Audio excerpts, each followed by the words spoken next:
ज्ञानवापी पर ऐसी रिपोर्ट, मुस्लिम पक्ष क्यों बता रहा है झूठा। वाराणसी, उत्तर प्रदेश के वाराणसी में ज्ञानवापी मस्जिद का मुद्दा लगातार गरमाने लगा है।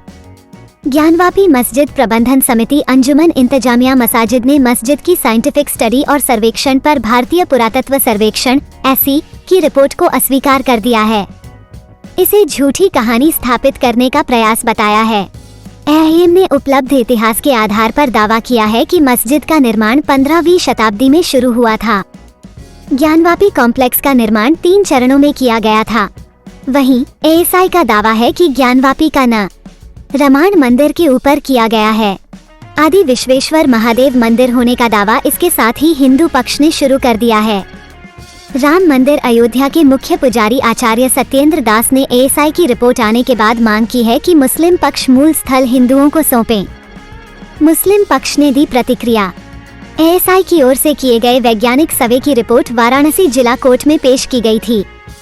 इसे 25 जनवरी को सार्वजनिक किया गया। इस रिपोर्ट के सार्वजनिक किए जाने के बाद अंजुमन इंतजामिया मसाजिद की पहली विस्तृत प्रतिक्रिया सामने आई है। एएम के संयुक्त सचिव एसएम यासीन ने कहा कि रिपोर्ट का विस्तृत अध्ययन कानूनी विशेषज्ञों और इतिहासकारों की ओर से किया जा रहा है, लेकिन प्रारंभिक अध्ययन के बाद हम इस नतीजे पर पहुंचे हैं कि रिपोर्ट सही नहीं है। उन्होंने कहा कि हमारा मानना है कि रिपोर्ट के तथ्य और निष्कर्ष मई 2022 में किए गए कोर्ट कमिश्नर सर्वेक्षण से बहुत अलग नहीं हैं। इतिहास का दिया हवाला। एसएम यासीन ने कहा कि हमारे पास उपलब्ध इतिहास के अनुसार जौनपुर के एक अमीर आदमी शेख सुलेमानी मोहद्दीस ने 804-42 हिजरी 15वीं शताब्दी की शुरुआत में के बीच ज्ञानवापी में खुली जमीन पर मस्जिद का निर्माण कराया था। उसके बाद मुगल सम्राट अकबर ने विस्तार की शुरुआत की। दीन-ए-इलाही के दर्शन के अनुसार मस्जिद और पश्चिमी दीवार के खंडहर एक ही निर्माण का हिस्सा हैं। उन्होंने कहा कि औरंगजेब ने 17वीं शताब्दी में मस्जिद के विस्तार की प्रक्रिया को आगे बढ़ाया।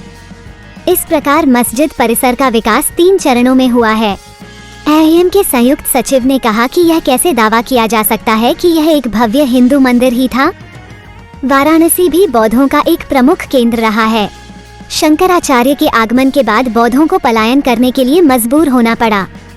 उन्होंने कहा कि इसका भी अध्ययन किया जाना चाहिए कि वास्तविक इतिहास जानने के लिए यहाँ कोई बौद्ध मठ या मंदिर मौजूद था या नहीं।